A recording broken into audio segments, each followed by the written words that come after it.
Good morning सभी को। देखिए, हम आज करने वाले यहाँ पर 26 जनवरी 2023 के एमसीक्यू क्वेश्चन, जिसमें आप देखेंगे कि आपको कल आपने 26 जनवरी का करंट अफेयर्स पढ़ा होगा, तो वहाँ पर आपने कितना याद किया है, तो यहाँ पर आपको रिवीजन करने का मौका मिल जाएगा। और यहाँ भी साथ ही साथ आप देखेंगे कि 26 जनवरी के जो एमसीक्यू है उनसे रिलेटेड जो भी टॉपिक हैं उसके बारे में भी आप चर्चा करते जाएंगे साथ साथ में, कि इस वाले आंसर का कैसे जो जिस ऑप्शन का जो आंसर होगा ना उसके संबंधित जितनी भी जानकारी होगी हम आपको बताते जाएंगे इसी के साथ साथ। तो चलिए वीडियो को शुरू करते हैं। तो आपका अगला क्वेश्चन ये रहा कि चैट जीपीटी क्या है। तो एक चैट जीपीटी क्या है, तो ये ही एक ओपन एएल द्वारा विकसित एक बड़ा भाषा मॉडल है। तो इसे 2019 में विकसित किया गया था। तो ये इस मॉडल को पहली बार 2019 में विकसित किया गया था। तो चैट जीपीटी एक शक्तिशाली उपकरण है जिससे मशीनों में जो मशीनें हैं उसके साथ बातचीत करने और पाठ उत्पन्न करने के तरीके में क्रांति लाने की क्षमता रखता है। तो ये जो क्या है, ट्रांसफॉर्मर आर्किटेक्चर पर आधारित एक मॉडल है। तो अगला क्वेश्चन है आपका कि एयरो इंडिया 2023 का कहाँ पर आयोजित किया जाएगा। तो एयरो इंडिया 2023 कहाँ पर आयोजित किए जाएंगे, ये किए जाएंगे अपने बेंगलोर में। कहाँ पर, बेंगलोर में किए जाएंगे। साथ ही साथ इससे संबंधित जो शब्दावली है हम आप उस पर भी चर्चा करेंगे। एयरो इंडिया 2023 का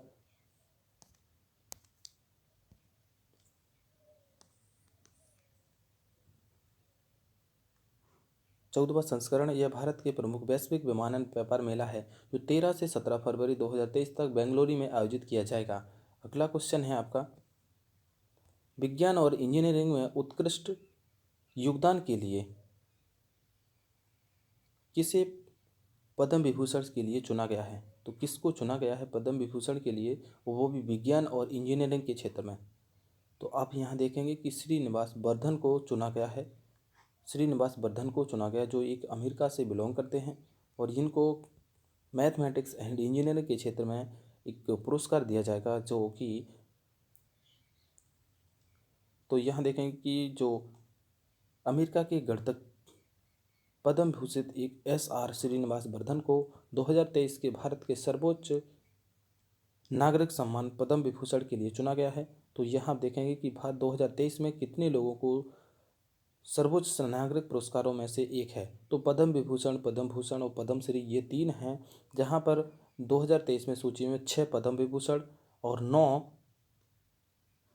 पद्म भूषण और 91 क्या हैं आपके पद्म श्री पुरस्कार विजेता शामिल हैं। तो यह सम्मान कब से स्थापना किया गया था, तो इसकी स्थापना हुई थी 2 जनवरी 1954 को, जो कि तत्कालीन उस समय के भारत के जो राष्ट्रपति थे राजेंद्र प्रसाद के द्वारा की गई थी। अगला क्वेश्चन है आपका,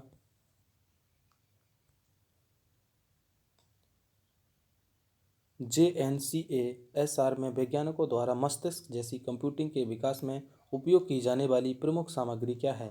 तो यहाँ पर प्रमुख सामग्री क्या है, तो यहाँ स्कैंडियम नाइट्राइड है, क्योंकि ये एक अर्धचालक धातु है, मतलब कि एक अर्धचालक की जैसी है, जैसे सिलिकॉन है और जर्मेनियम होती है। इसी प्रकार एक और नई अर्धचालक आई है जिसको स्कैंडियम नाइट्राइड कहते हैं।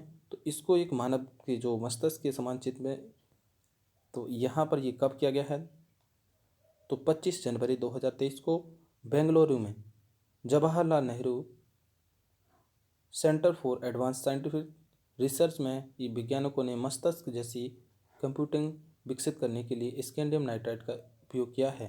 तो स्कैंडियम नाइट्राइड एक अर्धचालक सामग्री के रूप में जानी जाती है। अगला क्वेश्चन है,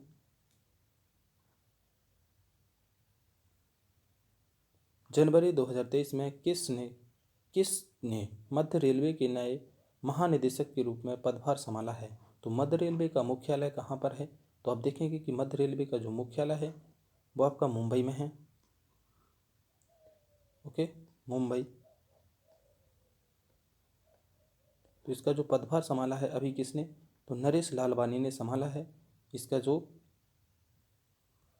आंसर सही है 26 जनवरी, जो कि एक 26 जनवरी 2023 को नेताजी सुभाष चंद्र बोस की जयंती पर अवसर पर केंद्र शासित प्रदेश के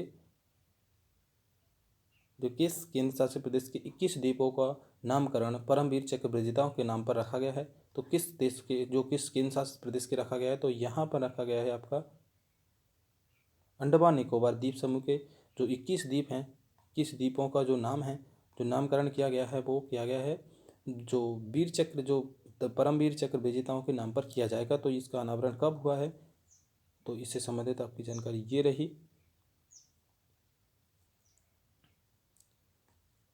23 जनवरी 2023 को नेताजी सुभाष चंद्र बोस की जयंती के अवसर पर 21 परमवीर विजेताओं के नाम पर अंडमान निकोबार द्वीप समूह में 21 द्वीपों का नामकरण किया जाएगा। और कार्यक्रम के दौरान कौन कौन से वहाँ पर सम्मिलित थे? तो प्रधानमंत्री नरेंद्र मोदी और नेताजी सुभाष चंद्र बोस के द्वीप पर बनने वाले नेताजी को समर्पित इस स्मारक के मॉडल का भी अनावरण किया गया है। तो कला के क्षेत्र में उत्कृष्ट योगदान के लिए पद्म विभूषण 2023 के लिए किसे चुना गया है? तो ये चुना गया आपका जाकिर हुसैन को। जाकिर हुसैन कौन है? यह एक तबला वादक हैं। कौन है? तबला वादक हैं। तो इनको, जाकिर हुसैन को पद्म विभूषण के लिए चुना गया है। तो पद्म विभूषण की शुरुआत कब हुई थी? तो आप देखेंगे कि पद्म विभूषण, जो देश के 3 सर्वोच्च सम्मान होते हैं, पद्म विभूषण, पद्मश्री, तो ये इनकी जो शुरुआत है 2 जनवरी 1954 को। कब? 1954 को इसकी शुरुआत हुई थी। उस समय के तात्कालिक प्रधान जो राष्ट्रपति थे राजेंद्र प्रसाद, उन्होंने इसकी शुरुआत की थी, राजेंद्र प्रसाद ने। तो चलिए, ये अपना वीडियो पूरा हुआ और यहाँ पर समाप्त करते हैं। कल के कुछ क्वेश्चन जो MCQ थे वो समाप्त हो चुके हैं। अभी तक आपने हमारे चैनल को यदि सब्सक्राइब नहीं किया है तो प्लीज़ चैनल को सब्सक्राइब कर ले, ताकि आपको डेली क्विज देखने को मिल जाएंगे यहाँ पर।